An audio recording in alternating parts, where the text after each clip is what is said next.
Hey, yo, it's me, Pops Van Marmalade, and you're watching the Comics-Related Madness Network. Huh?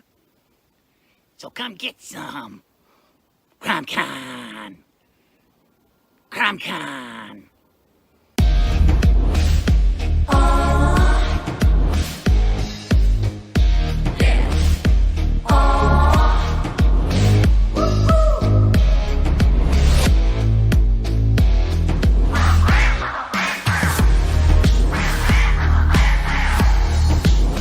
Your favorite podcast, it's Critical Blast. Hi, this is Tim TK, host of That Silverline Show on Tuesday. Join us at 11 p.m. Eastern, 8 p.m. Pacific every Tuesday night as we discuss pop culture and the joys of making comics. And I'm Scott Wakefield, host of Silverline's Wednesday Wham, where we talk about comic books and all kinds of great storytelling, sometimes with incredible guests. And we want you to join us Wednesday nights from 8 to 9 p.m. Eastern. We'll see you there. I'm Roland Mann, and I host Silverline's Silver Sunday. Join me every Sunday at 8 p.m. Eastern as we make mine Silverline.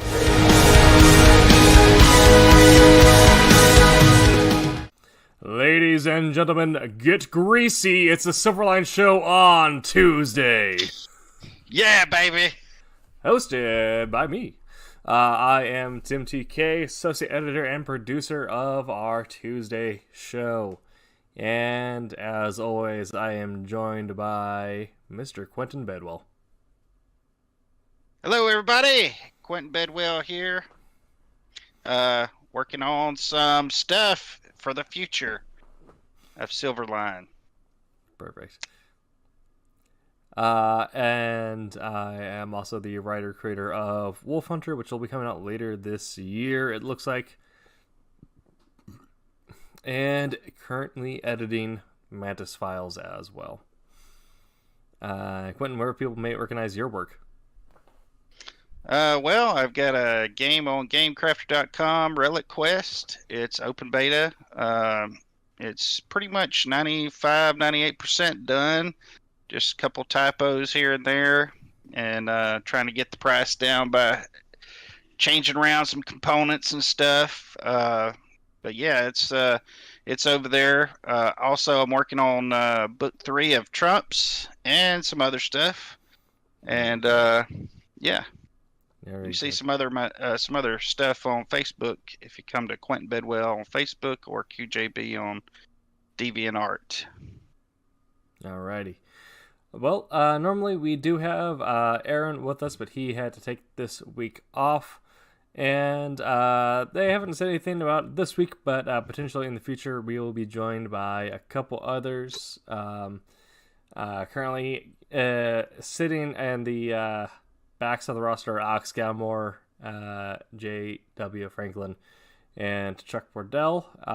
So maybe just been issues getting Discord working this week, I'm not sure, but hopefully they'll be able to join us in the future. So we're going to be talking about a couple things today, but first of all, since we do abide by the rules of Cream, comics rule everything around me, have you seen Black Widow, Mr. Quentin, yet? I have not watched it yet, but I did hear that it really did well as far as expectations go, considering that it was pushed back so far. Yeah. So I'm anxious to see it, see what it's all about. I have some. I don't think Taskmaster lived necessarily up to my expectation, but as far as the movie overall, I did enjoy it. Good. I thought good. I thought they did go to Black Widow's character, and I'm looking forward to seeing how that builds into the future with the other widows. I tell you what I did see that I was like insanely surprised and impressed with was the Tomorrow War. I don't know. Did you watch that one? I did. Yeah, I enjoyed that as well. Yeah. Man, that thing was solid. Mm-hmm. It was good, and it kept me wondering all the way to the end, and I was waiting for them to mess it up. I even went past the credits to see if they were going to mess it up, and they never did. No, it was solid the whole way through.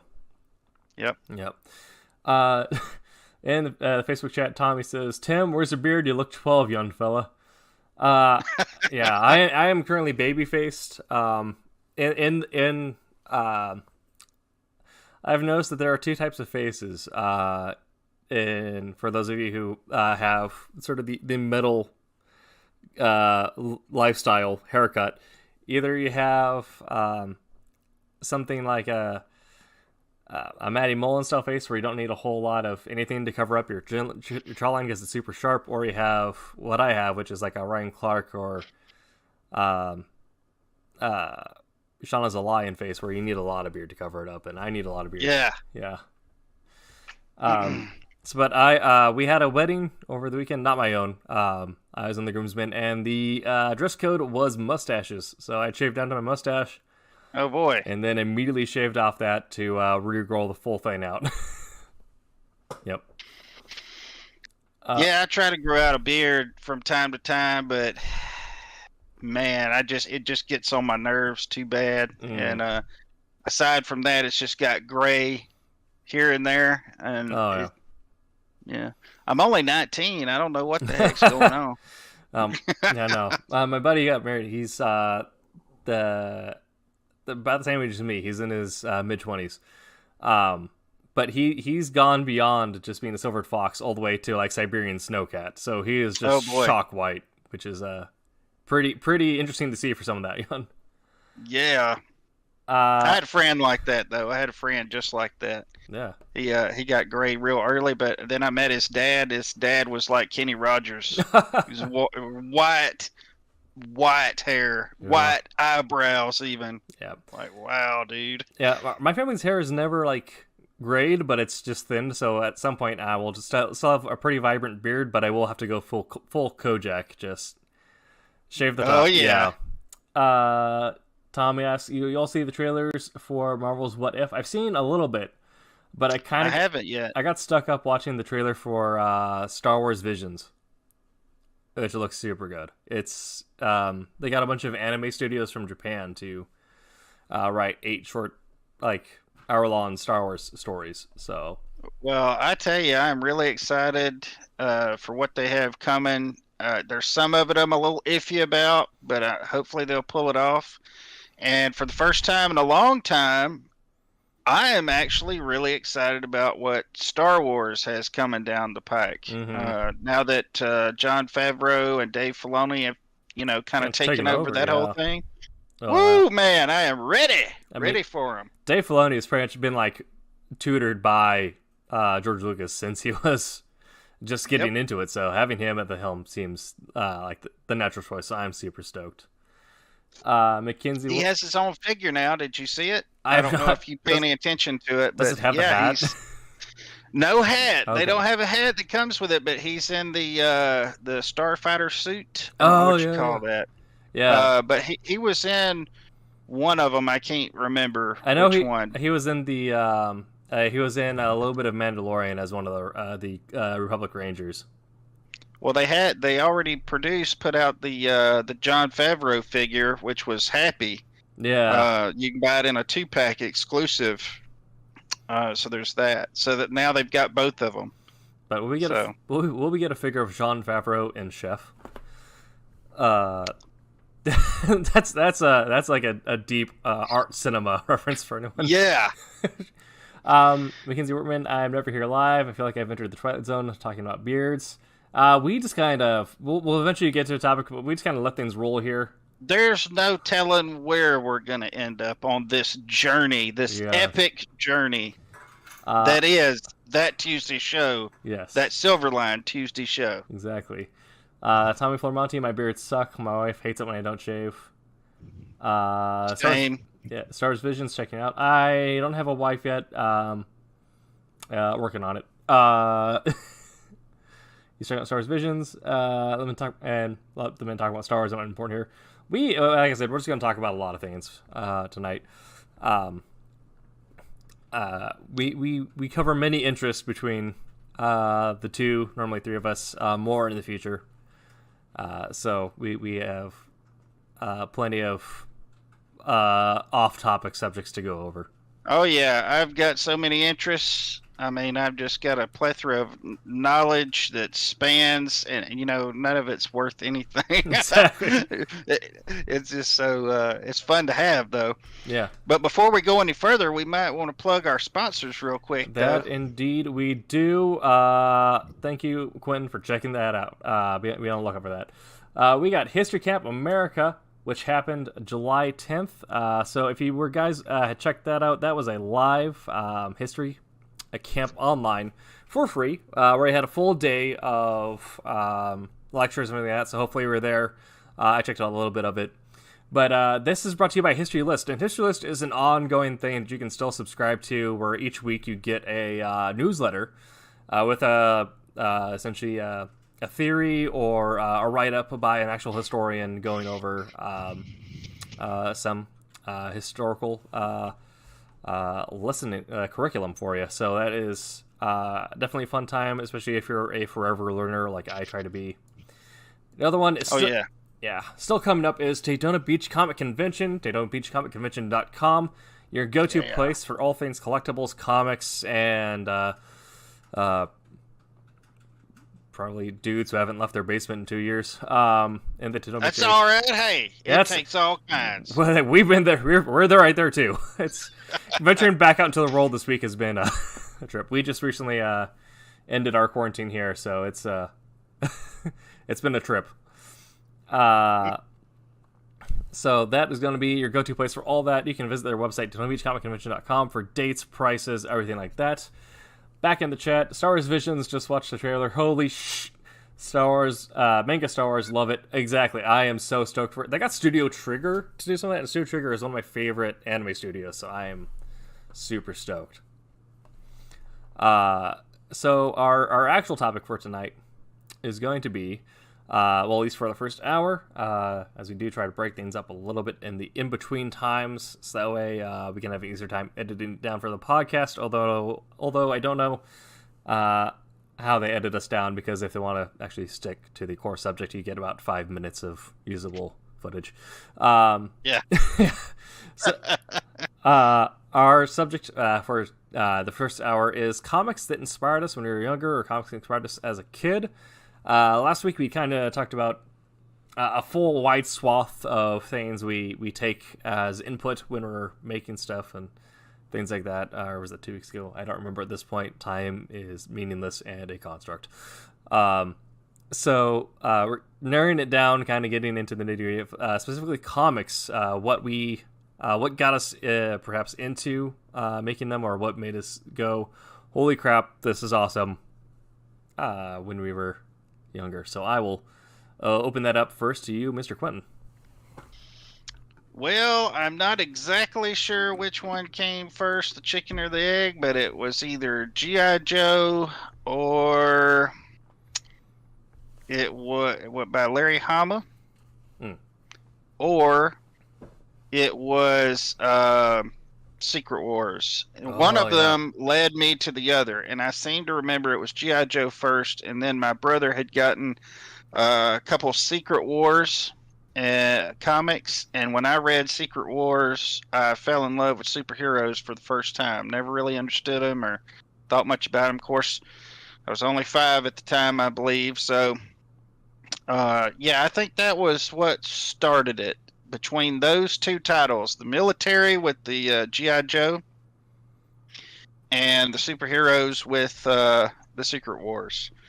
And ever since, that's been kind of like my two. And of course, there was Star Wars. Mm-hmm. So, naturally, fantasy, space, military, and superheroes. All of it right there. That's what makes, that time period so great, is so much stuff moving at once. Mm-hmm. And let's not forget the little comics that came with the He-Man, because I would get those, and I loved those. And man, I would just see that art, and it resonated with me. It clicked. It flipped a switch in my brain. And there's a lot of switches that have went off over the years, but that's one that, I can always rely on it. Always count on it. I love to see good artwork, and I study it. Mm-hmm. I study it. Yeah, absolutely. Even what I consider bad, I study it and I appreciate it There's not, because I know work went into it. yeah. There's also a lot of importance, I think, in reading or watching something you think doesn't work and trying to figure out why you think it doesn't work. And like, if I was making this, how would I break it or bend it to make it work? Yeah, I mean, those are all solid picks. Yeah, and some things are just ripe for mashups. You know that. Oh, yeah. I like all this about this thing, but I don't like all this other stuff, and that's just real good fodder to put with other stuff and say, what if I mixed a little bit of Highlander with a little bit of this and a little bit of that, and maybe throw a little, it's like baking a cake. Yeah, there is coming out with something new. Of course, we have our favorite mashup here, which is Charles Barkley versus Godzilla. Yes. Yeah, but Dark Horse and Nike. Yeah. Was, Dark time in comics history. Dark time. For some, though, it was the beginning. It was the pinnacle. Yeah, it was the beam yeah. of light. I know. Oh man. Well, this thing about it, my toy related comic that I got into early on was actually Bionicles. Yeah, when Bionicles had their comics that came in the tubes with their dudes. That was my toy related thing. But I think the first thing I really got into was X-Force, even before I really got into X-Men. I had mentioned this. I told the story a little bit on Wednesday Wham a little bit ago, but I had stumbled upon my dad's comic collection, or got that, and had some old DC stuff, some old Superman action comics, but yeah, so I had some X-Men, and X-Men I got more interested into, and then introduced Cable, and this Cable's design spoke to me in the amount of pouches he had. So much different than anything going on at that time. Yeah. Cable. It was just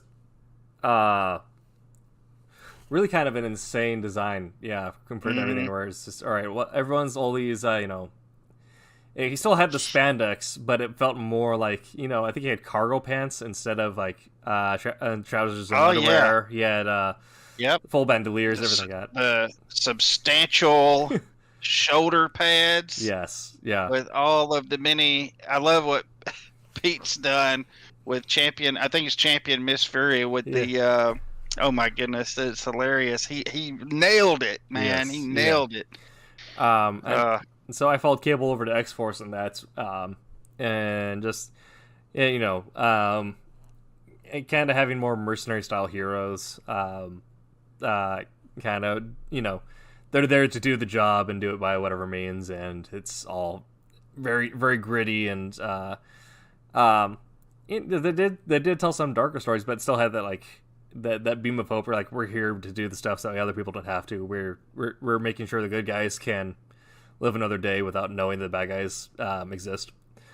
What I always liked about the X-Force is it always seemed to me that I was reading an older story. Yeah.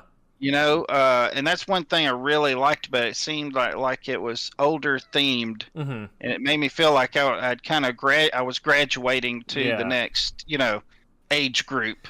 Yeah, I think definitely, because that was also like mid comics code, but when a lot of stuff was kind of almost like pandering down towards kids, having something that didn't pander down to you. I mean, I was I was one of the gifted and talented kids, so I read ahead of my grade. And so after reading, Hemingway in middle school, you don't necessarily want to go back down and read something that feels like a kid's book almost, which is what the Comics Code kind of did to comics for a little bit. You want something that feels like it's willing to explore some of those deeper, darker subjects. Well, after Secret Wars, when I did get into more of the hero comics, I went to Captain America, I went to Spider-Man, collected Spider-Man for a while during the 300s era where Venom was just coming in. Oh, yeah. and it was really, those were really fun books. Fantastic Four as well. You know, they were really more fun, and they were more old school, very comics code. You know, but X Force comes along, and even some X Men. You know, but man, X Force comes along, and you know, it just had a special kind of grit. Yeah. To it. And then whenever McFarlane released, or when Marvel released McFarlane's Spider-Man, when he came off of Amazing Spider-Man onto Spider-Man, then that was gritty. You know, it started gritty. It started, you know, and it just seemed like everything kind of went that direction after that. But X-Force was definitely the first one that, you know, really started getting into that. Yeah. That's that darkness. I mean, that's definitely, I think, the kind of... I mean, people have different opinions. I know Dean Zachary is definitely a lot more into the Boy Scout hero, and I do think they do have their place in comics, absolutely, but... Oh, definitely. I definitely do. Yeah, but the Marvel Analytics, when you look at what happened in the 98 reboot, the 90s, they had made some bad choices, printing too many alternate covers, essentially over-investing when they couldn't necessarily make it up. So they trimmed down their titles, and then 98 they relaunched with all their gritty stuff. It was for a while, Venom had replaced Spider-Man at the front. You had X-Force taking over X-Men. He's at the head of the pack right now too. Yeah, he's number one on the list. Of course, they're not even on the, you know, the big list, the top 20. That's a shame. None of them are on the in the top 20, but he's at the top of the. You know, but what you said, you know, about the Boy Scout books, you know, I can't imagine if I'd have started reading comics with X Force. Right, that would have been like too much. You know, you know, I can't imagine how it must be for, you know, when all of them are dark. It's not really special anymore. Right. You know, and that was what was special about it. Yeah. But when everything goes that way, then it's like, you know. Yeah, it's definitely about maintaining that balance. And so, I mean, that's also now with everything being dark, I think that's also why I liked reading Kamala Khan's Miss Marvel for the bit that I did, because she is pretty much a Girl Scout, and she's just like, I'm just there to get through high school and save my friends. Yep.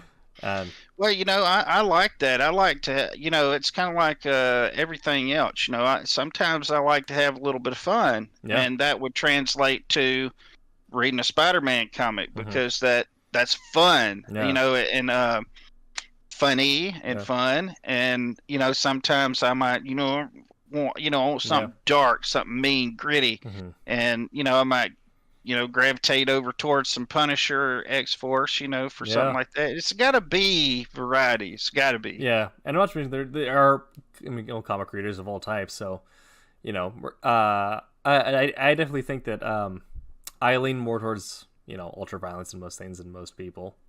I do too. I don't know what the big deal is. This is man being literally turned into paste. I'm in. Yeah. But Ben Piercy's X-Force and Wolverine right now are pretty excellent. I have not seen it yet. It's good. Yeah, Ben Piercy's Wolverine debuted at number 1. It fell off, and it's not in the top 20 anymore, but it did take number 1 for the first 2 months of its release. Yeah, he's high up there. Yeah, I know that. There's a couple of Wolverine titles that are up there. Yeah, I mean, I've been enjoying it. And Ben, well, he's a fellow Oregonian, so woo. Yeah, but he's actually I think he lives over more towards the Midwest now, but he grew up not too far from where I live. And of course, I met him in Florida, so not related to where we are now at all. So you said Oregonian. Yes. Is that right? Yeah. Because at first I thought you said an Argonian. Argonian, like I thought Skyrim? you were talking about like Elder Scrolls. What? Yeah, we're both lizard people. Argonian, Yes. huh? You like the Argonian? Yeah, we're both the lizard people underneath New York and LA. Yes. They make good tanks. Yeah. That's true. I mean, poison resistance is incredibly valuable. Yeah. Yeah. See, guys, we talk about everything. You just never know. Exactly. I mean, you're going along on comics, and then boom, MMO. Pow. We'll be on tabletop next. There's no telling. Exactly. But yeah, I mean, ultraviolence.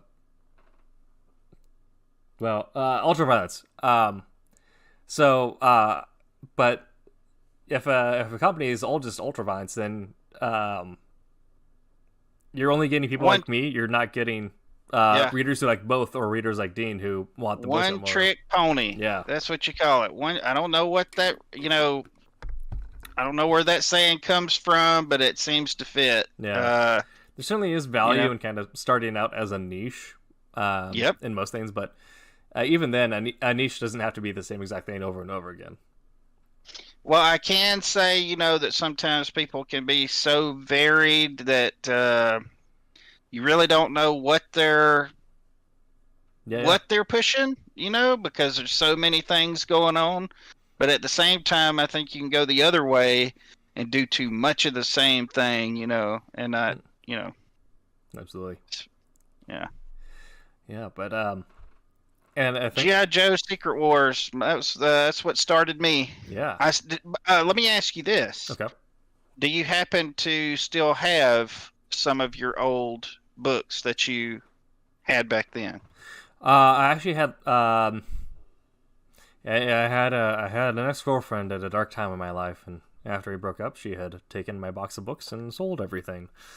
And so, man, I lost all my comics. I lost all my Dragonlance books. It was rough. It was a rough time. But I have gone through and repurchased a couple of them. I haven't been able to get like. Do you want to say her name now that we're online and millions are watching? Just say her name. I'm just kidding. Don't. I want to say that I feel like I'm the one who took the moral high ground in the way things went. So I think that deserves it, though. Don't ever let me find out her name. I will not. That's terrible. I will not dox her, but I will maintain the bitterness for a long time. Well, now I feel a little bit ashamed to say I still have my old books. Oh, that's awesome. But so I do still have them. There's I have, and this is the thing. Is they are bagged, but not boarded. And little limp. I just never have went back into the old suitcase. And we're talking like a really old suitcase. Yeah. I've never went into the old suitcase and, boarded them. Yeah. It just... that's one thing that always got me when I did actually start looking to preserve stuff. It's a lot of work, when you're collecting something. Besides just the collecting, there is the maintenance of it, and that's just that's kind of where I fail a little bit. So, yeah, I have a few that back there and board up still, but I got. You sure in this pile? I don't have the original X-Force that got me into it. There's like the, Age of Apocalypse, Age of Strife type stuff. Age of Strife, holy cow, that storyline was amazing. But I think I have the one that had. It's one of my. Yes, it's right there. One of my favorite, a little more modern. I think it was 20. It isn't 2013, 2014. Don't quote me on that. I have my favorite artist, which is Rocky Kim, and I actually have the complete set that I managed to find at our local hobby shop. Oh, cool. Yeah, so I was looking at Warhammer stuff, and then I went into the back and found this just, on sale. So, of course, I had to jump in there and grab it. Well, what I did is I read the first few from years ago. Okay. And then, of course... things were happening that it actually was out around the time I was in junior high, I believe. Yes. And then it was much later whenever I started picking them up again, and I'm trying to remember, I want to say it was Cho was working on it by then. He became a thing, and it was where they were wearing Warpath, Wolverine, Psylocke, they were wearing the gray and black suits. Oh yeah, so this is like the sex and violence era. So way later, yeah. yes, yeah. So that was also And, Domino and Deadpool had joined by that time, and I think Yep. Dupe was just about to join. Yep, and Archangel, Yeah. he was in there, and it was actually the storyline about X-23. It's when X-23 was really first kind of getting her wheels, really start getting a foothold into the comics. So Yeah, and it's also where I think Wolverine had also kind of given up the game on Jean Grey had died again, so he had kind of moved on and was getting with Domino, and I think that was honestly probably the best relationship for him rather than trying to pursue Jean Grey at the same time as Scott. yeah, Yeah. all their relationships are so funny. Yeah. Especially the gritty characters are so funny. Yeah. The very it almost felt very clean on just flirting only when killing people. Yeah. Yeah. Hilarious. Yes. Actually, I really like some of the stuff when they also bring in the X Club, and you have the X Force, who are just battle hardened killers, and X Club, which is all the R&D team paired together. So you have Dr. Nemesis and Forge working the same time as Cable and Wolverine, and the banter that results in is just fantastic. Now, as far as DC, I just never. I have old DC books. I've got some of the what was it? Millennium issues from years ago. Yeah. I have a few here and there, but it seemed like every time I started picking up their books, they were inside of some crisis that was like all of the worlds, and I could never tell what was going on. I would be on one storyline, and then it was just like, this huge thing on multiple Earths were converging and splitting apart, and I guess every time I tried to get into it, it just was a bad time. I could only DC I could only get into as, I mean, I pretty much just do that now with the big two anyway, but except for I still get X-Men, I still get X-Men as the trades, and I still get X-Force and Sword as my monthly downloads through Comixology. But DC I could only ever do through full collections. Like, just give me the hardback of the entire storyline. I don't want to have to dig through everything. Yep. That's kind of what I started doing with them, is just waiting for the trades to come out. Yeah. I mean, because I even, like, whenever they did the New 52, once again, I tried to, get back in, and I started collecting the New 52, and then, it was just, it was weird. Yeah. It was still weird, because even though they had started it over, the more you read Batman, the more that in the background they were calling back to stuff that had happened that wasn't supposed to have happened, because this is the New 52. Yeah. But, I don't know. It just really confused me a lot. But I missed a couple issues. And the way I am, I'm a collector. And, if I start missing issues, I'm like, I leave it. Just, I'll just leave it right there. Yeah.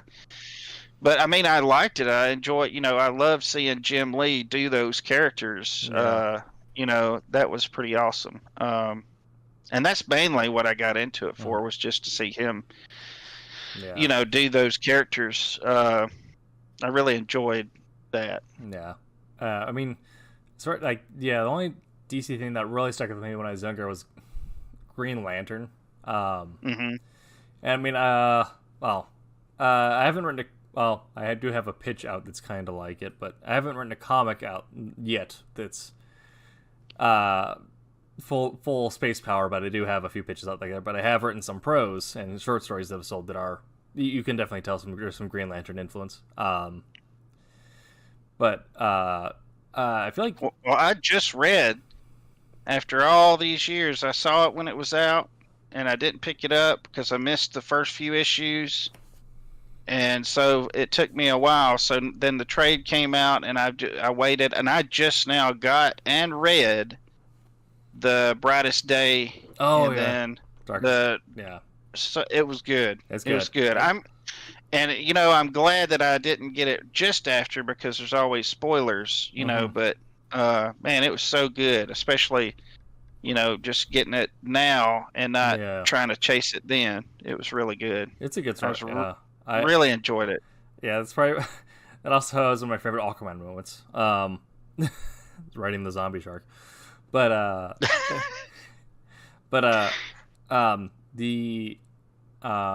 find that I've actually got inspired by DC stuff more recently. And even then, like I don't buy their street level stuff. I have to get it, but their trades or their collections, Red Hood or Arsenal, Red Hood and Arsenal, or Arsenal and Red Hood. I can't remember who headlines in that one, but it feels a little X-Forcey, but the buddy cop dynamic in there, it's definitely rubbed off a little bit on my writing right after I had read that. What usually gets me on a title is artists. We talked about this a few weeks ago. Usually artists, if I see Terry Dodson into something, I will pick it up. And if I like the story, I kind of go with it. And if it's good enough, I will stick with it after that artist leaves. So it's indeterminate after that. But, when everything start getting iffy or crazy, then right. or it ends, there's that. Yeah. I think I get more out of stories, especially from the big two, that actually end after a year or two. Yeah. Yeah. Give us a run that's like 12, 24 issues. Give us like the big arc with the characters that we know and love, but don't make it feel like it needs to go on forever, because it doesn't. Yeah. Usually when I get through a certain amount with one, and I know I'm not going to finish it because I just don't. I'm not able to put the kind of emphasis on collecting comics as other stuff. When you have a lot of interest, it's just hard to, you can follow it down, but when it starts to lull, whereas a lot of times most people might stick around. I'm one of them that, man, you got to keep it. Can't be having plot holes too bad. Taking me out. I usually just get on YouTube or something, see how stuff turns out, or I'll wait for the trade. Right. I usually try to wait for the trade, and then if it takes it a while, then I'll usually get on YouTube and spoil it. Or my day job is in a financial office, so I have a lot of downtime where I'm not, analyzing reports or whatever. It's our firewall. I don't think they watch us, but our firewall does not block fandom. So I get all like the Marvel and DC wikis. So there's been a couple deep dives on company time. Well, the way ours works is if they think you're into something or doing something, they can actually go back and watch every bit of your history and everything. So just be good and don't exactly. I mean, don't give them a reason to look back. Exactly. Do your job, and then use the downtime to kind of do whatever. Right. Get your job done first. Right. I produce my volume, and then it also doesn't hurt that I talk to my RAT guys about Marvel stuff. And yeah. Yep. Yeah. That's exactly right.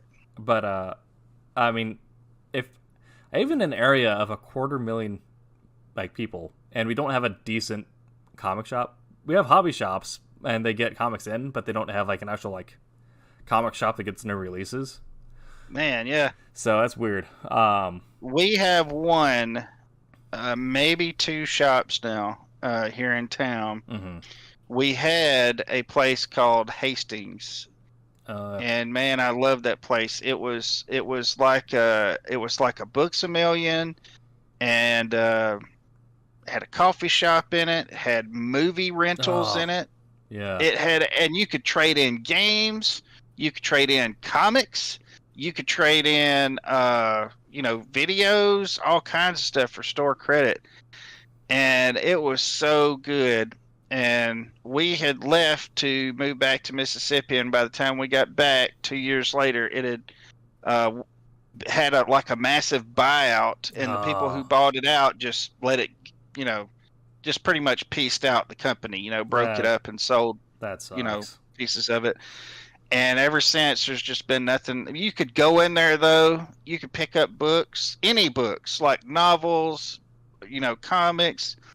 I said, if I ever become, well off enough, I will have one of those stores. I will make one of those stores, Right. because you can go in there and have coffee and read, and people would meet there. I mean, the Yeah. place was doing good, but yeah, shame. So we have one place that has comics, and then we have one place that has, or two places. One of them keeps moving around town, and I have to find it.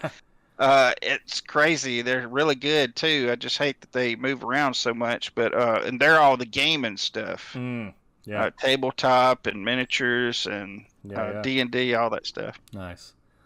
Yeah, but I was saying, for me, the collecting is kind of I found my rhythm with collecting just because, you have to when the nearest actual comic shop is a couple hours away, which is actually, it's a pretty good shop too. Books with Pictures in Eugene. If you're in the area, go check it out. But I just I read through my trade, then I go on Amazon, pre-order the next trade. There you go. I got my X-Men run collected. Pretty cool, yeah. Yeah. It works. But it does kind of suck though not being able to actually support a local brick and mortar store. Yeah. Yeah. Another thing about that is it's very hard. Sometimes because you go in the comic store and it's this much, and then on Amazon somebody's gonna have it cheaper, and but I mean, I do it, on some stuff, not everything, but some stuff. But I mean, you always try to find a good deal, but some things you do on principle. Yep. You try to support people that you like, or stuff that you want to see succeed. Yep. Tommy says, "Story stepped away. Can we start over again to about the 16-minute mark?" I have no idea what we were talking about back then. I don't even know. We've covered so much territory. So books that we started on, or that got us started. Yeah. You mentioned, G.I. Joe, Secret Wars. I had mentioned X-Force, also Bionicle. Well, I guess kind of we're getting closer to about the end of the first hour. Got about 13 minutes left, so we could get back on subject for just a little bit here before we change subjects again. Yeah. So what do you think you took from those books that originally inspired you? What are kind of the things that you carry with you as you created now, or as you got started out? I would have to say I was most impressed with the art, but I think that's because I was kind of leaning toward that way even early on. I mean, I've always done art, and the real difference between, I think, a lot of artists, but particularly me, because I know me, is that when everybody else was drawing and kind of left it, or would be happy with something with just a few little lines here or there, I would still be working on something. And I wanted to work on it and finish it, and actually make it look good, get it to where I liked it. And I think that was the real difference. But the comics, I think everything always started, even the bad stuff. It started with my brother. No, yeah. He would bring something in, and it was through him that I got introduced to Star Wars. It was through him I got introduced to G.I. Joe. Even the Secret Wars books, he picked those up, and I got, every time we'd go to the drugstore or something, I would pick up whatever I could. But usually, whatever he would start me on, I would, and that led into later life with, other stuff. Sure. Yeah.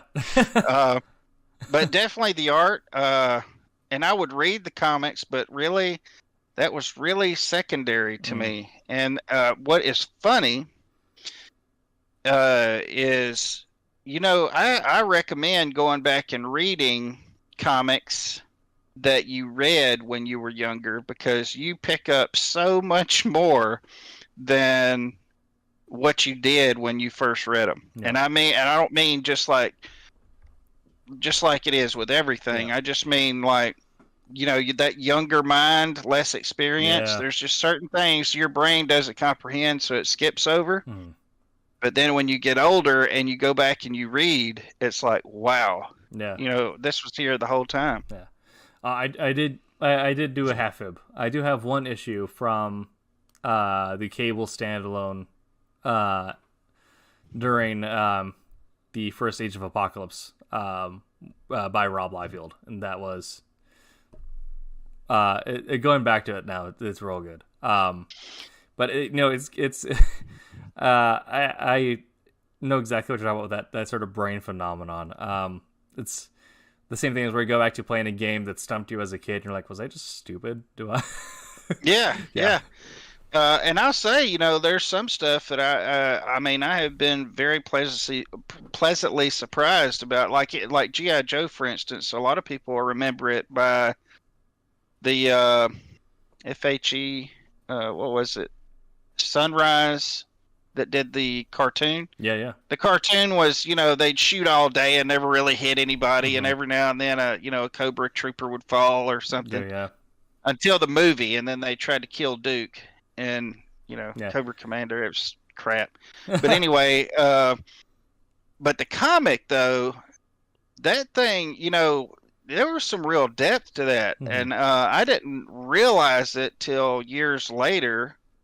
And even more here lately, there's there's Joes who die in that thing. Yeah, I mean, we're talking Breaker, Scarlet, Storm Shadow, all those old greats in the comics. I mean, that, those 50, I was listening to some guys talk about it. It's pretty crazy. It's just stuff that I totally skipped over when I was younger. And, those things are pretty in depth. Yeah. They're not child's play, some of the themes that they have in them. Absolutely. Yeah. I'd say some of the things that I took with me, and that I do find kind of influencing my current tastes in media, especially as well as the way I create stuff, just in terms of theming or creating characters, is I do like, my grim, dark, or my ultraviolence, but I do like it with just like the slightest tinge of hope. And so that's why I'm in my friend group. I think I'm the only person who's liking the current direction of the Warhammer 40,000 storyline. And I also like Age of Sigmar. It's still grim, dark. It's still, for the most part, it's very bleak and violent. But you have certain characters come back that they're the one beacon of hope, and as long, for the people in the storyline, as long as they're there, everything's going to be okay. And so it allows you to do a lot of fun dynamics with, this character being this person. How do they deal with the pressure of being the one person that everyone trusts in a world where everything is falling apart? So that's a fun path to explore. You also get to deal with the weird dynamics of, even just your average person in that world, where everything feels so crappy, but you hear stories of things getting better in some places, but you can't see it yet.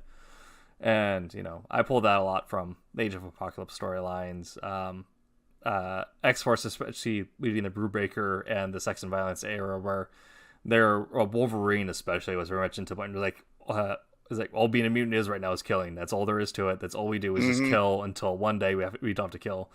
But you had Charles and Scott to the point saying like, there is hope of utopia, and we're going to make it happen even if we die trying. And so that was a fun dynamic watching that develop. Well, one thing that I was sitting here thinking of while you were talking about that stuff is, I find it, extraordinary that there's still stuff that some other people that were born in the same time span I was, and they were into stuff that I only ever learned about, like, way after the fact. Like, Oh, there's yeah. even some stuff now that, I've never even heard of, and people are like, yeah, man, such and such, is from, Yeah. and a lot of this stuff just wasn't available to Mm-hmm. me at the time. And my interest just kind of treed off of one thing to the next thing to the next thing. And I can't imagine if I would have found other books, Oh, yeah. and like them, there's no telling what my creative direction or, my baseline would be right now if I'd have been introduced to something different, Yeah, or, yeah. I mean, it would have just, went off into a totally different direction. And Yeah. I find it interesting to hear how people started. Um, so maybe some folks in the comments, might have some stuff they'd like to share. But I'm telling you, it's really interesting. Like when I hear Aaron talking about Appleseed, I didn't even know Oh, yeah. about that till years later. It just wasn't a thing here. I mean, we were lucky to get in southern Mississippi. We were lucky to get uh, only the cream of the crop, top of the stack stuff. Yeah. In in grocery stores Yeah, yeah. or in drug stores, and all on a rack. Yeah, yeah. There was no comic stores or any of that kind of stuff. So I find that pretty interesting to hear people's their beginnings. What's really funny is, especially here, everyone remembers the same animes from America, but they remember different shows just with the same animation. As with our proximity to Japan, Oregon's always had a very strong Japanese American population, so the bootleg stand is like commonplace at Saturday markets, every Summerfest, everything like that. So you always get like, all right, everyone's watching the same like bootleg VHS of this whatever, but it's all been subtitled differently. Well, check this out. I was probably 18 before I had even. But a friend of mine that I was going to school with, he was my geek pal. Oh, yeah. His parents had a comic shop in Columbia, Mississippi, and he is the one that introduced me to anime and manga, and I never even heard of it. And I was just, of the mind that, oh, this is some niche thing. Right. It's not going to go anywhere. I had no idea that it's like, this is what, people around the world are reading except for you. Right. But anyway, but come to find out later, there was a cartoon that I really liked when I was little, and I can't remember. I think it was like something Train 2000. But I watched it when I was a kid, and I knew the animation was different, but it ended up that it was anime. And I had no idea that it was anime. I didn't know that's what it was called. And I really liked it, but I never watched anything else like it again. And I don't even know how I got it, to begin with. But I had a VHS copy of it, and I watched that thing over and over. Absolutely. And I didn't know what was going on most of the time, but it was cool. Yeah, yeah. Alrighty, we are coming up on the hour mark, so we're going to go ahead and give our mid-roll shout-out to our sponsors again, and that is going to be the History List. We need to update their graphic. I think they're still sponsoring us. But History List, they are a weekly... Steam Patriots is still happening. Wolf Hunter Well, if not, there you go, Yeah. History Camp. We're still doing history stuff. We're still endorsing you. Yeah, because I believe they're still tied to Wolf Hunter issue 1, so we're just going to keep going with it. But a History List, you can get a weekly newsletter featuring articles, theories, write-ups by historians. So if you are a forever learner, it is a great resource. As well as Daytona Beach Comic Convention, DaytonaBeachComicConvention.com, your go-to place for all things collectibles, comics, and maybe even your first expo or convention in our post-apocalypse world that we are about to enter into, or already entering into, depending on which state you live in. Yeah. Yeah, it's a wild ride. So in the second hour, we're going to be changing the wheels on the bus and talking a bit about these comic adaptations. Now that we have talked about the comics that inspired us when you're younger, a lot of those same storylines are being adapted into different forms of media, movies, TV shows, games, each to different levels of success or acclaim. So, but specifically, we're going to talk about our favorites and if they are adapted into movies or adapted into TV shows, what we like, what we don't. So I will again open up this hour by passing it to you, Mr. Quentin. Well, as far as movies or TV shows, it's kind of hit and miss. There was a time when I believed that DC was the only one that could make an adaptation for a movie. And then that changed. Like, boy, did it change. And it was like, Marvel is just going to have TV with the Hulk, and DC's just going to have movies with Batman, because every time either one of them would try to flip over and try to do the other one, just didn't work that well. But now, DC kind of has TV, although it's in a format that I kind of grow tired of after a few seasons, which is the soap opera format that CW has going. I watched it, I was into it for a while, the Green Arrow and Flash. Green Arrow's and I kept I mean, I don't know, that soap opera format, after a while I get tired of people whining. Yeah, Green Arrow was the only one that stuck with me, and even then I fell off after about 5 seasons. Yeah. I felt like, they've done about all the cool stuff I think they're going to do, and now it's just all about, how we feel about each other. And it seems like a lot of times it gets to where characters go out of character to do something as a plot device to, all of a sudden somebody's mad at somebody and, over something crazy, and it's just like it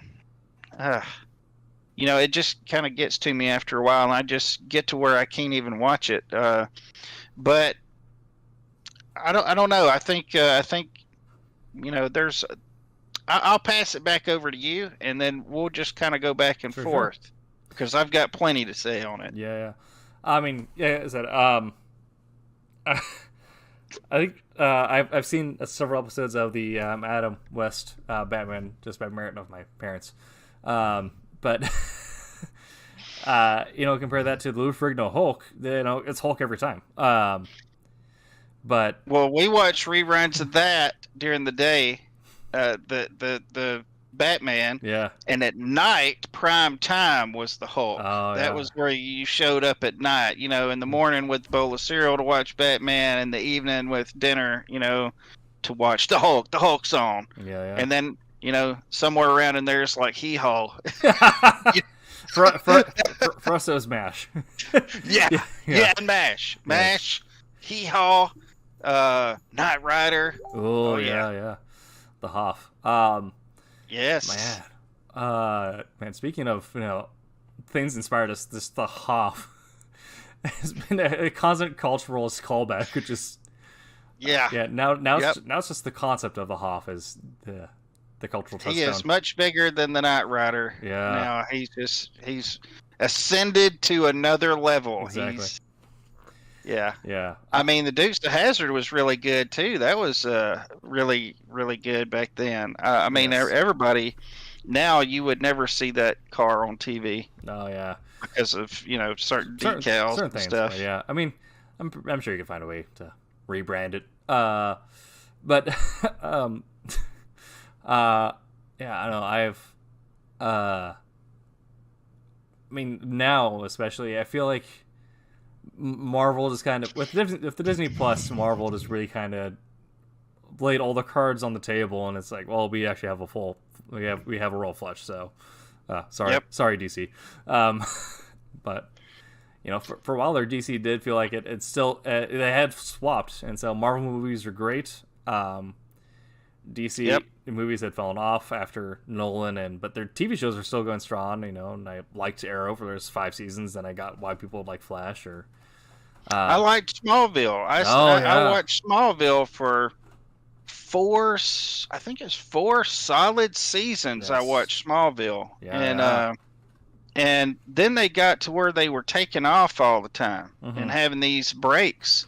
Yeah. And I think Smallville is what started me binge watching series. Because he couldn't wait for it. I think that was also during the writer's strike, so I think it was like, it may have been. It's like we got no material. We have to go on hiatus. But it seemed like, I think I was kind of new to it all, and I didn't realize that, the way shows work is they have like a mid-season finale. Yeah. And, for somebody who doesn't pay attention enough to know, you work all day and then you come home to watch TV, you want to watch what you want to watch. Right. And this is a little bit, it's not even nearly pre-internet time or anything, but it's a time when I didn't really use the internet for looking at stuff and streaming stuff. Sure. So like you really had to be there on the couch when it came on.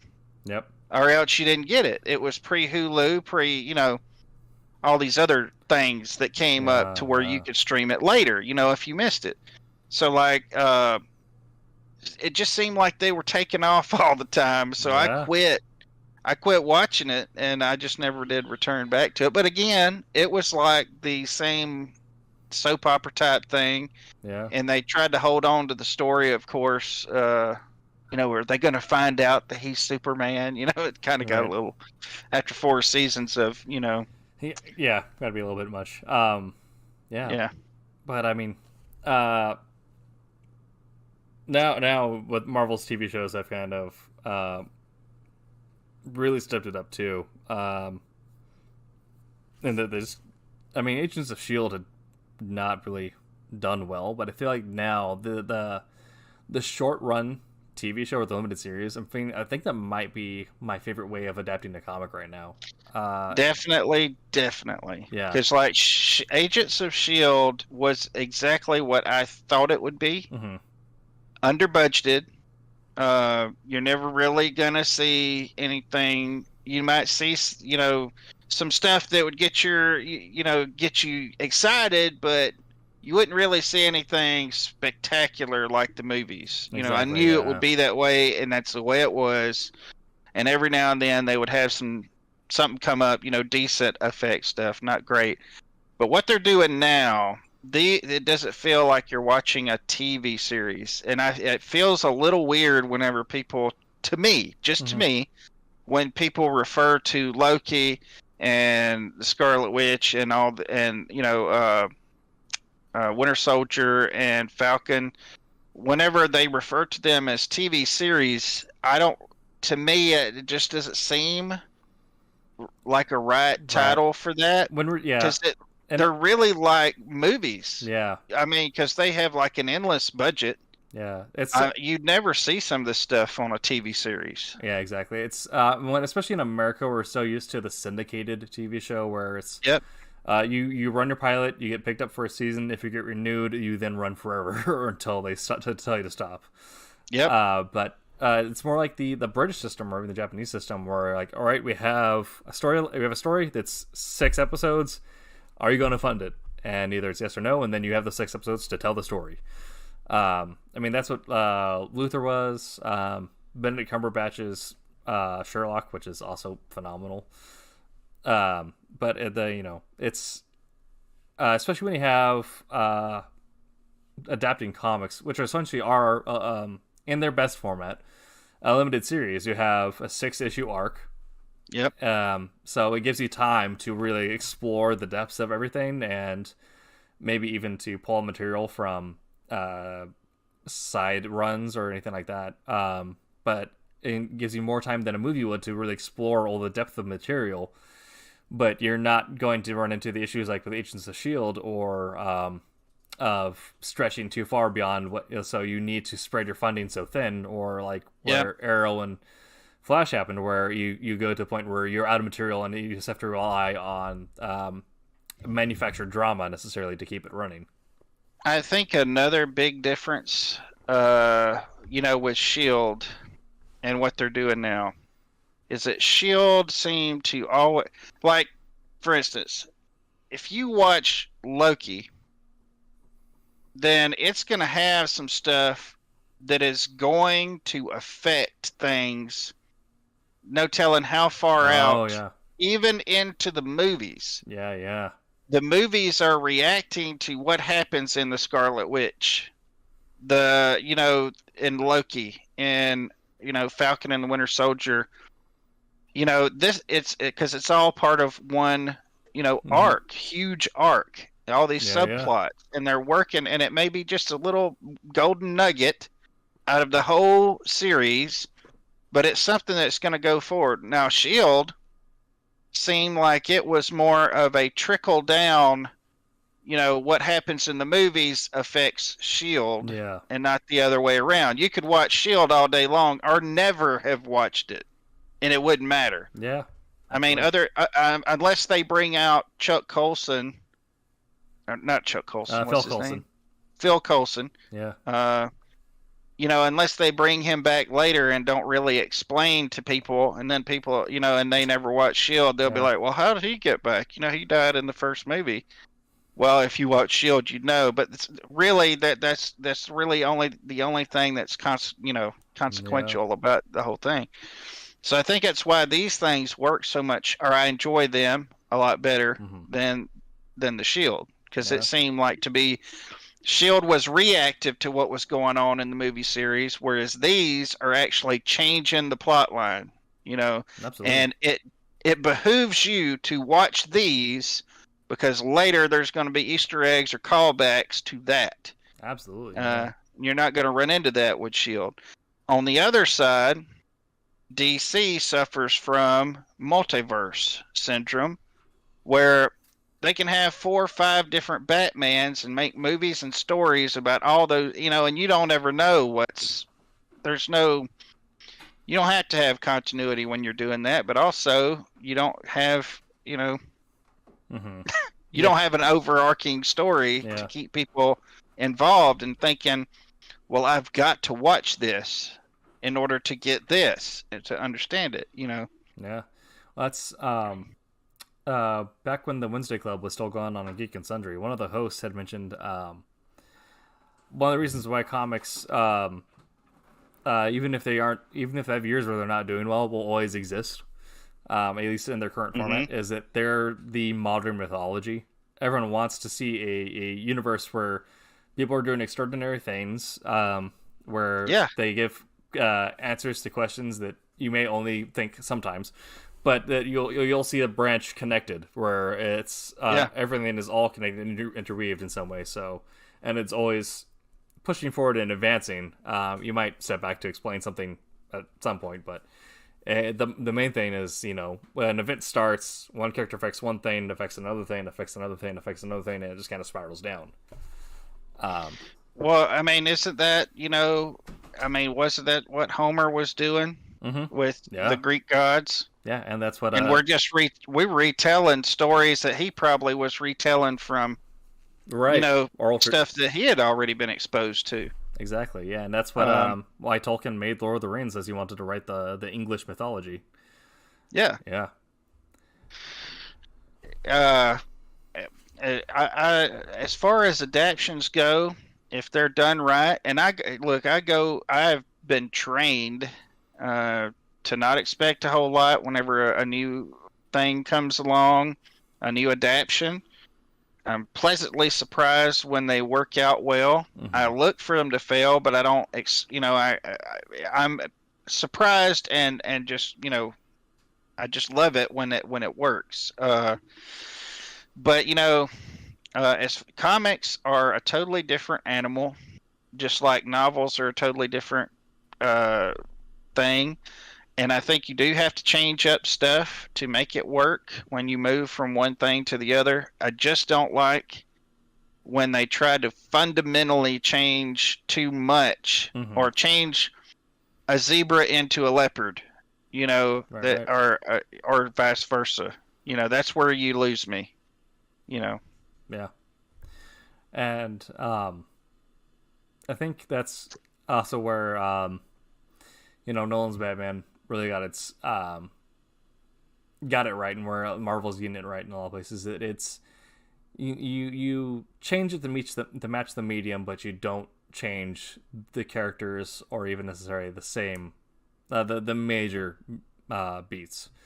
Because you make it make sense, but you still tell the same character's time, at least a similar style story where it's the same Captain America you read, but in a way you just haven't seen him before. Right.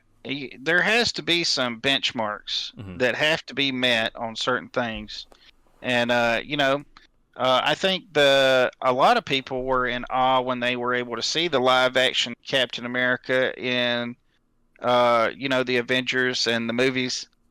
But because I played games, I was playing Marvel Ultimate Alliance. Oh, yeah. I kind of already got that cool factor with seeing him live action tearing people up with his shield and all that kind of stuff. And I kind of liked that Captain America and Marvel Ultimate Alliance, the first few, more than I did a lot of these others, because he was a lot more like he was in the comics. But that's the thing, though, is like all these different things of these characters, some of them shine a light on different parts of the character that's in the comics, which makes them awesome, But like, seems like the movie one, he was a little bit more humanized and boyish, even though people say everything they say about him, to me, sounds like what they're talking about the one in Marvel Ultimate Alliance from years ago. He was like the, chest poked out, brawny leader, and that's the way his character was depicted in there, as everybody looked to him, for the rational, and planning and all that kind of stuff. And it seems like in the movies, he's still kind of trying to figure it out. But they're trying to character build him. Yeah. So in the games, they don't really go into all that. He has to be already built and ready to, go in the cutscenes. So yeah, and I definitely feel like the Captain America and Tony both have the most apparent arcs where Cap definitely, especially in First Avenger and in the First Avenger. Wow, it's Captain America, the First Avenger, and the First Avengers movies. He definitely starts out like he's getting the ropes of it. He's trying to figure out what exactly this all is, who he's supposed to be, and what this dynamic is. And then by the time you get to Civil War and Infinity War and Endgame, he definitely becomes more of the, no, this is where I stand and I don't move. You can follow me or you can get bashed. Well, that's what I love about the MCU, is because, you show up for that. You show up to see that progression, and it's so cohesive, and they stick to the continuity. And I'm not a stickler on continuity unless it's not there. Right. When it's not there, I'm like, wait a minute. This is, it just takes me totally out of the immersion of watching it unfold. And, that's why I really like the way the MCU does it, as opposed to DC and as opposed to Fox's X-Men. Yeah. X-Men, I showed up for the fireworks, the effects, like, wow, this is cool. But it got to where, when people were popping up, they were supposed to be dead or stuff like that. I was just like, I just start throwing in characters without explaining where they're from. Yeah. It's a different movie. Yep. Yeah. So, I mean, I still enjoyed him. I mean, I think Hugh Jackman was an awesome Wolverine. I know I've heard some stuff about them, in talks. Yeah. But he might possibly come out of retirement, but you never know now, because they're dipping their toes into this multiverse Yeah. stuff. So you never Well, know, you know. Yeah, every time someone brings up Fox's X-Men, I get slightly ticked off about how they treated Olivia Munn in Psylocke. So Olivia Munn was a huge Psylocke fan. She had talked about, she's like, Yep. she'd read X-Force growing up. She was super into the Braddocks. Especially being Asian American herself, she's like, nope, this is my character. This is who I am. And so she trains in Japanese sword for like years leading this movie, and they give her like 1 minute of fighting. Yeah. Yeah. I mean, imagine that. Yeah. That's kind of how it goes, though, right? Mhm. I mean, and she totally did that character. She was absolutely perfect. Yeah. For that character, and I hate that they didn't use her more going forward. Mhm. I hope that. I mean, I don't know if they'll ever return to that, but Yeah. I can't imagine somebody better playing her, just like Ryan Reynolds As and Deadpool. Oh my gosh, he's so perfect in that role. There is nobody on this earth that could do what he's done with that No. character. Yeah. I mean, I mean, I can't even imagine at Yeah. all. in our speaking of our post-apocalypse world, I went to the movie theater for the first time in like 2 years. Oh wow! Yeah. They're open again. It's wild. But I'm gonna go see. You should have came to Texas. We've been open for about a year. Yeah. Yeah. Oh. Yeah. I've been listening to y'all talk about it at different places, Yeah. and you know, we just kind of. I mean, we had to wear masks and Mhm. stuff. Now Yeah. we don't wear masks. Do y'all still? We just got lifted this last the start of July. The governor said like we're gonna have an open 4th of July kind of. It's like it's gonna be what it is. Now, I will say, if you go to Austin and some places in San Antonio, I mean, they will not let you enter Yeah. their place of business without a mask. Yeah. But you know, they're a little different. Yeah. Places in San Antonio, but especially in Austin. Yeah.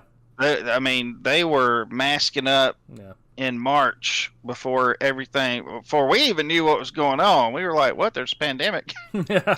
And we went to Austin for the weekend, and the grocery store was cleaned out, and people were wearing masks everywhere, and we're like, "Whoa, maybe this is something serious." Yeah. And, that's when everything went down. Yeah. Yeah. So- Yeah. Some businesses are still allowed to ask or require that people do, but I mean, you know, they're their own business. It's, you know, same thing as no shoes, no shirt. But Yeah, yeah. But for the most part, everyone is just kind of, you know. I just don't go in those stores. There you go. Yeah. Yeah. No, it's been open. I think I put a mask on once since we reopened, and that was to go into our local bookstore because they say they don't, it's not required, but it's appreciated. I'm like, oh, if it makes them feel more comfortable, sure. I'm gotta give them money anyway. It's owned by one dude and his cat, so want to help out as much as I can. But no, I'm gonna go see the Hitman's Wife's Bodyguard. Not a great movie. But you went to the movies. I went to the movies, but it had Ryan Reynolds in it, and you know, he essentially was playing a toned down version of himself with some like Deadpool. I in there. don't know if he can play anybody. I mean, Yeah, no, but his ability to carry just about anything is absurd. But then we pair him with someone as out there as Deadpool. he is just, you know, his improv is. Robin Williams was improv. I mean, he was crazy, that guy. Yeah. But you know, come to find out, you know, years later, you know, he actually stole a lot of stuff. He didn't really steal it. You know, he took on But it and made it his own. Yeah, and he, you know, he's going to all these comedy places and he's taking it in. Hey, I do the same thing. If I go to reading too many comics and stuff, Yeah. I have to be careful because sometimes some style starts trying to infringe and get in. Yeah. So I try to kind of go on like Yeah. you know, when I'm working on something, I try to kind of stay away from stuff Sure. a little bit, just so it doesn't influence me. But that's what was happening to him a lot of times, and he would, you know, because he's like saying so much with his time on these talk shows and stuff that there's no, he's pulling this stuff just out of thin air, just like we all do. Yeah. Stuff you hear and all that. But anyway, I can't remember if it was Hourglass or Neil Gaiman. Someone, could be just me. But someone said, our output is the collective sum of all our inputs. Yeah. It's everything everything we're going to do. What you take in, how you process it, and then it comes out. Yeah. So that's exactly right. That's why I find it interesting when people kind of get the big head about how far they've gotten and what they're able to do and everything. Everything that you are and everything that you've ever done is due to whatever influences that you have allowed to come into your head. But Ryan Reynolds, amazing. That guy is so amazing. Just to hear him on some of these, just unscripted, funny stuff. And just making people laugh just right there on the spot. I can't even fathom a brain like that. He is just so. Just think if he would have, if the cells in his brain were not on the comedy side and into something else, we'd have probably an Einstein or more. Yeah. No telling. Oh my gosh. I think also when you have, that's kind of a real example of where the storylines in the Deadpool movies are not storylines that have actually happened in the comics. So you just take characters that have happened in the comics and then just get those characters so right. But and it just doesn't even matter. Yeah, it's if you get the characters so right, you hit those the things that you need to hit. You can change it to whatever medium you need to.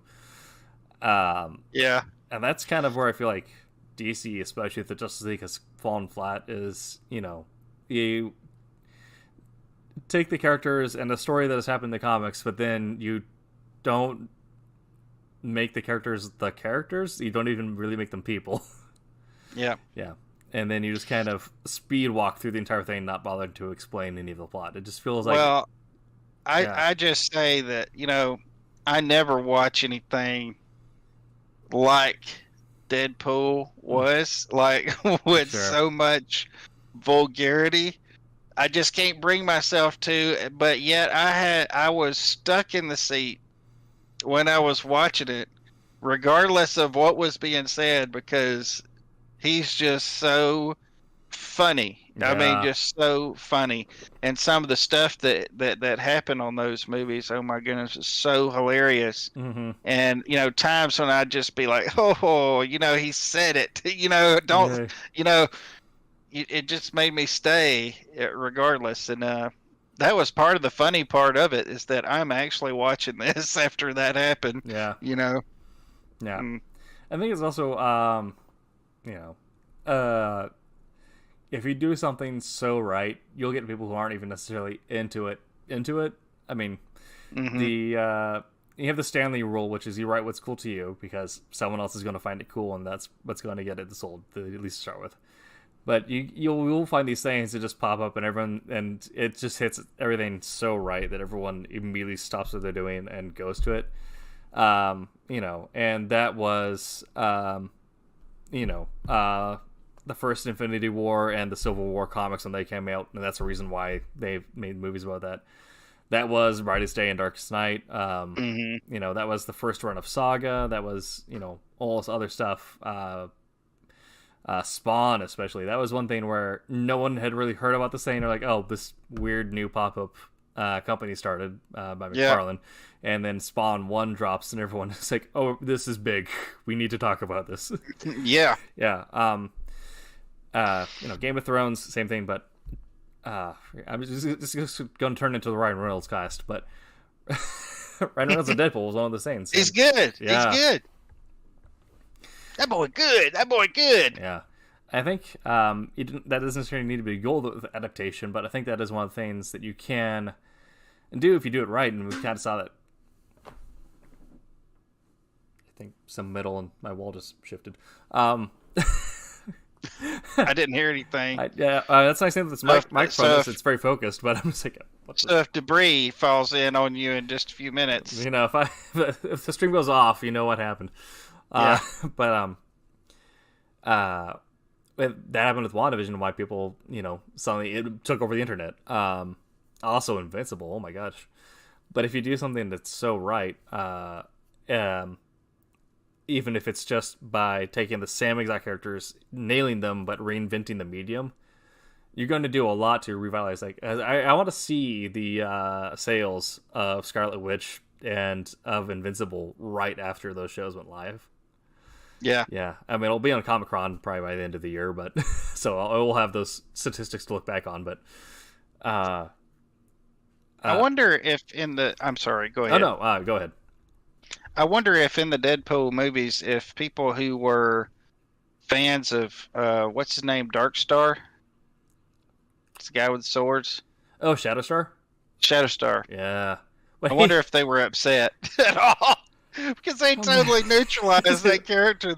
I mean, any you know, Yeah. I mean, they totally killed that character They did in so many ways. Yeah. And, you know, I wonder if they were excited. Hey, it's Shadowstar. Wow, he's finally in the movies. And then they see what he actually does to him. Mhm. Oh, my goodness. It was good. Yeah. I mean, I'm sure there probably were a few people, but being someone who, you know, grew up on X-Force, and I knew Shadowstar, I knew Domino, I knew all these people. I was like, no, that scans that. If it's not an X-Force movie, it's a Deadpool movie, and if you're doing Deadpool, people who are normally just super intense in the Marvel universe and need to just be thrown on their face. Well, you know, there's people out there. You know, there's people out there who are just that Shadowstar to them is whatever your greatest character that you can think of is. Absolutely. And he just totally just jacked that guy up. I mean, just totally ruined him. Yeah. I mean, just comedy relief. Yeah. I mean, I love also Brad Pitt's 5-second cameo. And the fact that he agreed to it for a cup of coffee. Did you hear that story? Brad Pitt and Deadpool 2? I did not. Okay. I did not hear that. So they were on studio together, and Ryan Reynolds found, because he's a producer, he found Brad Pitt on studio, and he's like, "Hey, we're shooting this, and would you be?" He's like, "And I want to do a gig. Would you be willing to, you know, pop in for 5 minutes on your way out?" And he says, "Yeah, if you buy me coffee for the day." So Ryan Reynolds bought him coffee, and Brad Pitt showed up to get electrocuted and left. Oh, that's good stuff. That is good stuff. But I mean, I got Pierce Brosnan as Cable, so that was perfect for me. I mean, I was very happy with that movie. Yeah. Oh man, you know that movie put me over my F-bomb quota. Oh yeah. For the next 2 years after. I mean, holy moly! Yes. Show was so hilarious. Now that one was an adaptation that, like, you know, again, I did not even watch that movie for the story. I mean, I'm glad it had one, you know, but I'm just saying, it's not one that you would have went into, you know, to get his origin story or anything definitive on the character of Deadpool other than Deadpool being Deadpool. Right. You know, but that kind of works with Deadpool because that's the way Deadpool is. So, you know, yeah. 1 second. Oh my gosh, why? Brain fart. I said Pierce Brosnan, but it is not Pierce Brosnan. Brolin? Josh Brolin. Oh my gosh. Mm-hmm. I mean, they kind of look similar, but no, Josh Brolin is Deadpool as Cable. That was good. But yeah, no, that movie was the way they. You know, we kind of talked about where you have, you know, if you do too much extreme violence or too much whatever, it can get overbearing. Mm-hmm. But if that's the point where, like, no, this is supposed to be too much, you can do that well, and I feel like they did that well. Well, I mean, he is just throwing that stuff out there so fast, and that's what's amazing to me about Ryan Reynolds. Mm-hmm. I know, and all that was scripted and everything, but I'm just saying, 5 minutes for that guy compared to other people's 5 minutes, they can't get said in 5 minutes, you know, what he can. I mean, they can't say in 20 minutes the amount of stuff that he says in 5 minutes. Absolutely, yeah. It's just so rapid fire, and it's like you're laughing at this, but before it can even get through your brain, he's hitting something else that's like hilarious, and it's just, Yeah. Man, it's so crazy. Oh, and the character's moniker is the Merc with a Mouth. Like that's the actor for it. Yep. Yeah. I agree. Yeah. Maybe on the lines of a non-traditional adaptation. What did you think about Logan? I liked it for what it was. It was a good ending to the story. I mean, I liked it a lot. I liked it, I think, as much as I did any of the other movies. There were some of them fell off quite a bit, but that was But the thing about that one was, and kind of the reason why I liked it, was that it was so different. Yeah. Like they weren't, there was nothing they had, the people they were trying to save and all that kind of stuff. This was just one of those, stories where stuff is just happening, and they're kind of at the end. And of course there was, more than that to the story, but I'm just saying it was so different. It just didn't even seem like an X-Men movie. It seemed like their powers and abilities was just so secondary to what was going on, And to imagine, seeing Professor X, of course, in the comics he's dying all the time, but to see, Patrick Stewart, throw F-bombs out and just be a grouchy old dementia, riddled man, and see Wolverine actually growing old and getting to see that side of that character was really good. I really enjoyed that part of it. If I had to say, it just seemed like here you've taken two characters that most of what they've been doing in the movies up to that point was kind of focusing on their abilities and what they could do. It was really a big part of the plot. And in this movie, it just really seemed like this was more about their relationship.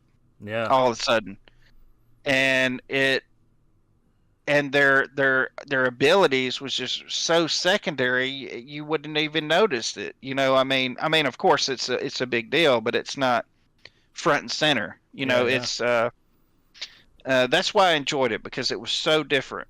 Yeah, absolutely. It was I think what Fox had done and why it kind of killed the X-Men movies was it did become too focused on the special effects, and we need to go from eye candy to eye candy. Whereas it was just a solid movie from start to finish, and these are the characters and this is their story.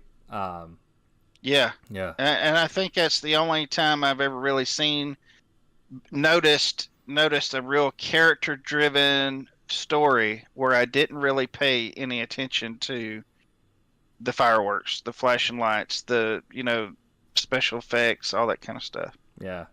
I mean, yeah, if you're thinking about what I like to think about, going back and trying to think about what worked in something and what didn't, or if something worked or if it didn't, I'll give it time to kind of fade in the back of my memory, and then I'll go back and try to recall what's most memorable about it. So if I don't remember anything, it didn't work. Or, if I think back to Age of Apocalypse, it's just a few action scenes. I don't remember really much else. But going back to thinking on Old Man Logan, it's Silverline Comics says, "What's up, fellas? Hello, us." I'm guessing that's either one of the mans, or could be Dante. But what's up, Silverline? Yeah. But thinking back to Old Man Logan, it's it's the slow moments. It's when they're hanging out with Caliban in the desert, or it's Logan walking through the woods at X-23, or it's the car ride where Xavier is very clearly dying while Logan is trying to keep himself together long enough to get going. And it's just the slow, like, quiet moments, which is kind of weird for that's what stands out. But it's just, it's the characters that really stood out in the movie, and what really made it so special was the fact that it was you somehow made the story about a Canadian super soldier who's been alive since before the Civil War feel like such a real person that Yeah. Yep. I really that's definitely what I say about that movie. That entire movie was just so different. It was so different than what I was expecting even going into it. And I think they both did a really, really super good job. And I really wonder, how they're gonna be using them going forward. I don't think Patrick Stewart will probably be. I mean, I haven't really heard anything. Yeah. I know he is on board for Picard season 2, so he is still acting. Yeah. I mean, for being as old as he is spry. Yeah. Yeah. The guy just didn't seem to age for so many years, because I remember watching Dune way back in the day. Yeah. And he actually has a little more hair there. It's just longer. Yep. But he looks the same as when he started on Next Generation. And then it seems like in Next Generation, he just never changed. Yeah, he was the same. And then by the time he started the X-Men movies, he looked exactly like he did. I mean, he's just one of those people that just never seemed to age. Yeah, just very good diet and skin care routine. Yeah, I don't know. Him and Paul Rudd. Oh, yeah. There's a few more that are like that. They just don't change. Keanu the Hoth. Yeah, the Hoff. The Hoff. Yeah. Keanu Reeves he's put on, like, he's got a little bit of, like, the older gaunt, but, I mean, looking at him, he ages in 10-year blocks, but only then he only ages back a few years. Yep. Yep, I agree. He's another one. Yep. I was able to kind of notice it a little bit on. It was the one before he played. It wasn't even a very great movie. He played in a movie before he was playing in. But before John Wick. It was before John Wick. It was right before John Wick. It was where he was a scientist. Oh. I just didn't think that role was good for him. Yeah, I don't know. And I'm not usually one to say something like that. I mean, I'm all for people doing what they want to do, but just seemed like, I don't know, I never really took him as, like a scientist. I don't know, I guess maybe it was my own personal, ideas about Keanu Reeves. Yeah. I've never really looked at him as being like, that type.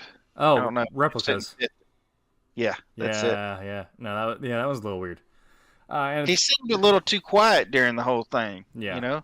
But I really love to see him, and I really love him as an actor and a person. Yeah. Just the way he carries himself, and he doesn't get into any trouble. I've always respected that a lot about him. Absolutely. Silverline Comics. It's Curtis writing. Can't log out of the account just yet.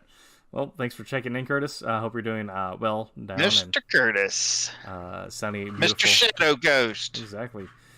Curtis, of course, writing upcoming Silverline comic, which I'm super stoked for. Anything Kung Fu, I get, Yeah, it's great. I'm super stoked for Shang-Chi. Speaking of adaptations, holy cow. That looks like it's going to be a good time. I didn't know what to think about that because I wasn't real familiar with Shang-Chi. Oh, yeah. And then the more I've seen of the movie, the more I've, gotten to kind of build a little bit of excitement up over it. But I had never really ever been familiar with him. There's certain characters that have totally slipped by my radar throughout the years. Yeah. And he's one of them. Yeah, I knew a little bit about Shang-Chi just because, I was familiar with Iron Fist.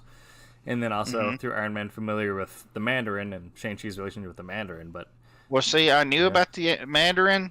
Iron Fist was because I came back in around Civil War time. That's when I was introduced to the Iron Fist and like Ronin and a few others. Yeah. So I knew them from there, but I didn't ever really see Shang-Chi. Yeah. I like how they interpreted the Mandarin's 10 rings as bracers for the film. Look, it's going to be a good time movie. Yeah, I am. Yeah, exactly. I like the way they're interpreting certain things, and I'm so stoked for it, especially with the way it looks like they're going to be spending a lot of time in Madripoor and maybe Kunlun. I'm hoping. I'm almost wondering if they don't throw in some sort of Gorgon reference, given also his relation with Madripoor, Mandarin, and all that. Even though he is in X-Men, but with Marvel acquiring the rights to X-Men again, we'll see how. I'm very interested to see how all that's gonna unfold. They say it's gonna be years. I don't know that it's gonna be years. I think it'd be smart if it was years, but I think I especially think if some of their next stuff doesn't come out really well, they might try to sorry, but yeah, I think start it early. Yeah, but I think we just need to see how they sprinkle it all in. I have to believe it's going to be the multiverse stuff. Yeah, I was almost thinking. I was almost thinking that was how WandaVision was going to end. Was it would be like a reverse House of M moment, where instead of saying no more mutants, she's like, okay, mutants. And now, what you're saying, I kind of expect to be in the Doctor Strange movie. Yeah. It'd definitely be interesting for sure.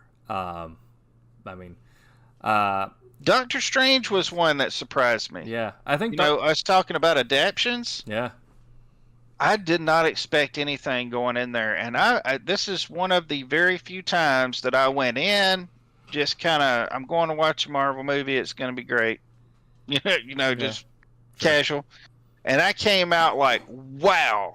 Yeah, I've really got to check into some Doctor Strange now. Absolutely. I mean, I was aware of him, a lot, from World War Hulk and, of course, Defenders going all the way back to, Secret Wars and stuff. But, man, that really, really, really got me interested in him. But, I mean, Cumberbatch, he's awesome anyway. Oh, so. Yeah.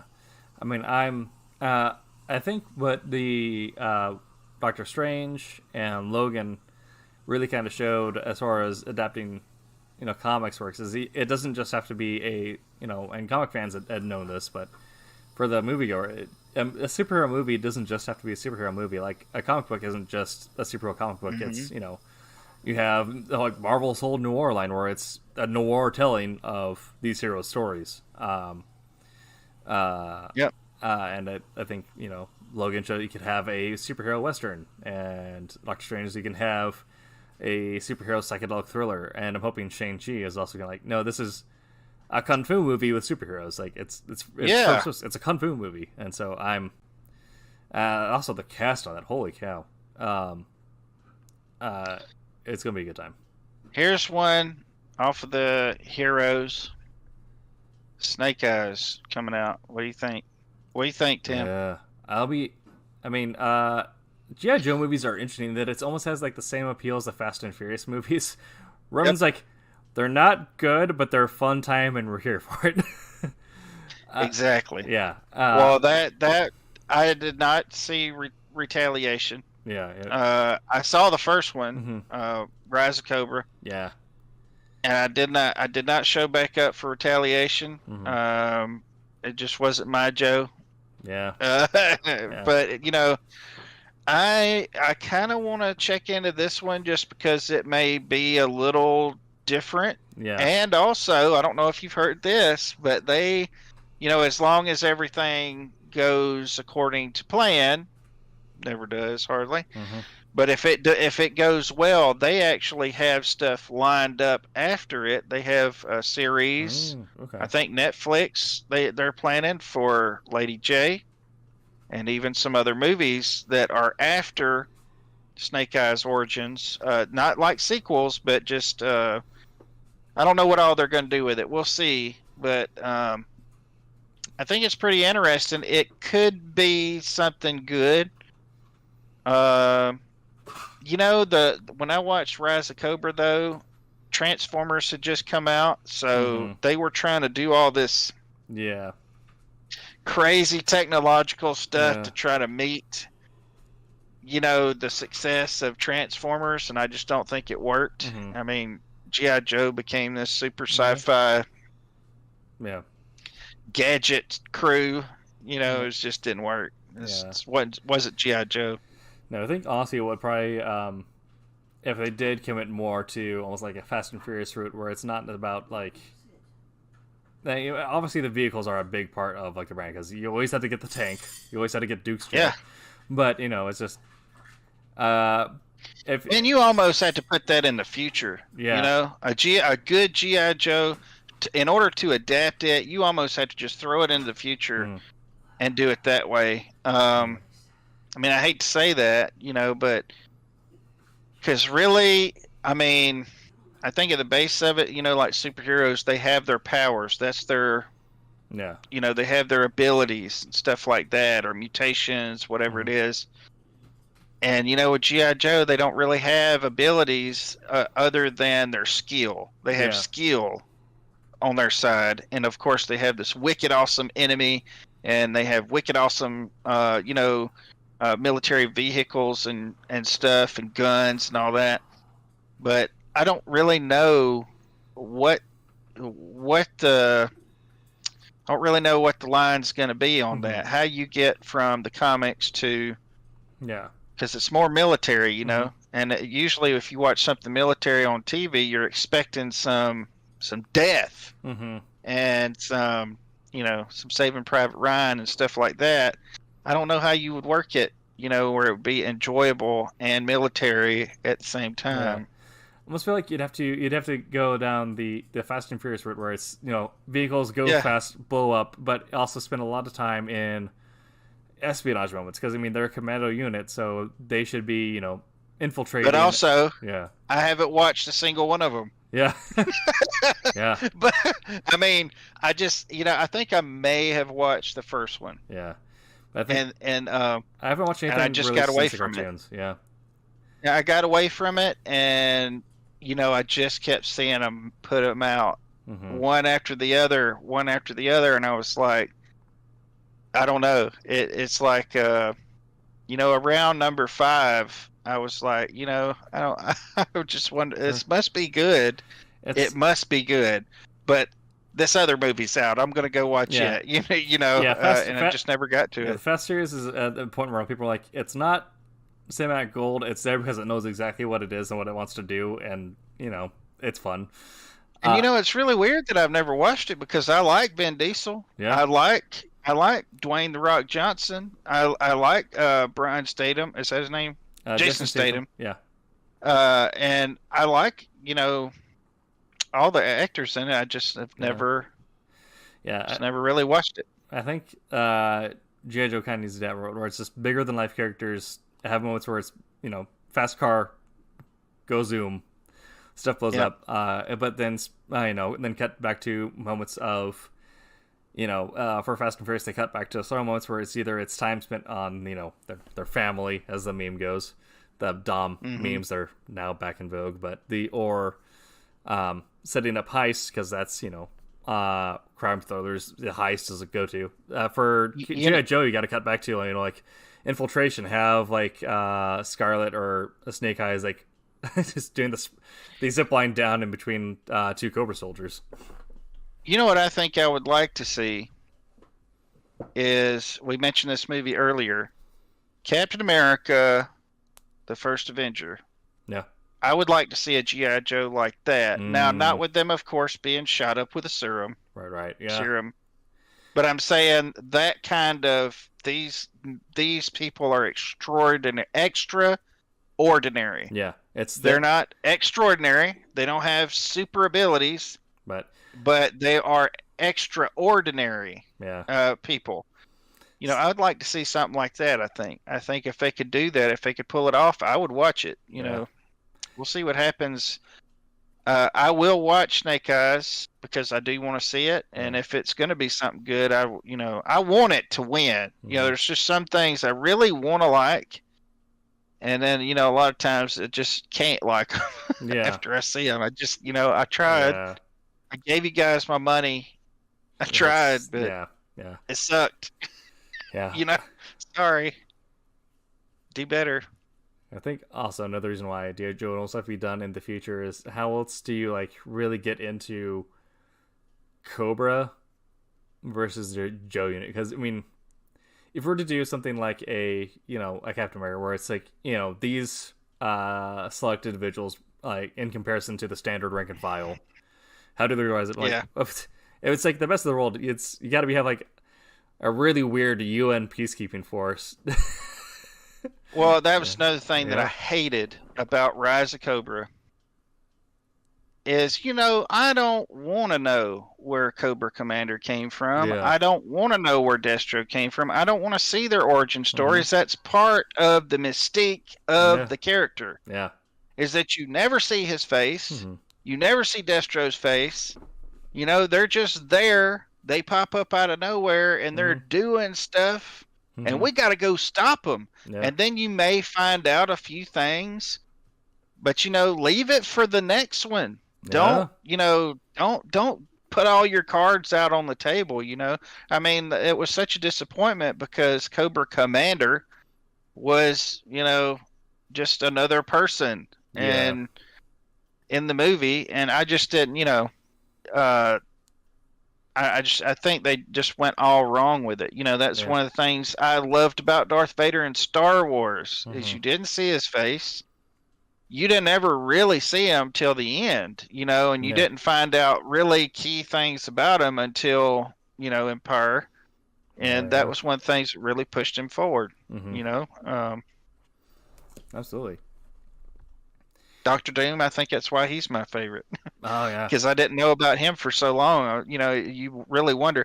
And Snake Eyes. I think one of the reasons why Snake Eyes was ever what he was, not only his abilities, there were other commandos and other ninjas in pop culture at the time, Mm-hmm. but you never saw his face. You didn't know where he came from. It was always, you wondering about him. And the fact that he And then they always finally showed a splash page of his face in one G.I. Joe Special Missions. I can't remember what number. I want to say it was in the 20s. You can Google it. And that's really, you got to see bits and pieces of his background. But well, also the fact that also he had taken that vow of silence, so he just have moments where Duke would say something and then it'd be a panel of Snake signing something and then you'd get the caption. And I had some friends who were deaf in elementary school, and also you hear stories about this like on the Reddit where members of the deaf community who like they had to communicate in ASL, and then all of a sudden you have this comic book like super character communicating in sign language. You're like, holy cow! yeah. And just that That's one thing I always liked about him, though. He had just a lot of depth without even having to say much about him. Mm-hmm. But I do have to say, and I've always wondered this, if you sign, are you really in a vow of silence because you're Right. talking? Yeah. It's an interesting loophole for sure. Yeah, really. It's like, I'm never going to bathe again, but I'll go swimming at the beach every day. I'm just covered in Old Spice. Right. I'm never going to bathe again, but I have a tub outside. I'm going to go swimming in my pool. Yeah, every time I start getting a little stinchy. There we go. Well, it is about that time, so we're going to be wrapping things up here. This has been a Silverline show on Tuesday. Our first hour was spent talking about comics that inspired us as kids. This last hour has been about adaptations. Everything. Just about everything. And TV versus film and everything in between. We are going to be back next Tuesday. But until then, we will have shows live tomorrow. That is Wednesday, and again on Sunday. And of course, you can follow us on silverlinecomics.com for the blog. I will need to be reaching out to some people for some more contributions here soon. So if you're a Silverliner, check your email boxes. And for everyone else, we will see you later. And remember to make mine Silverline.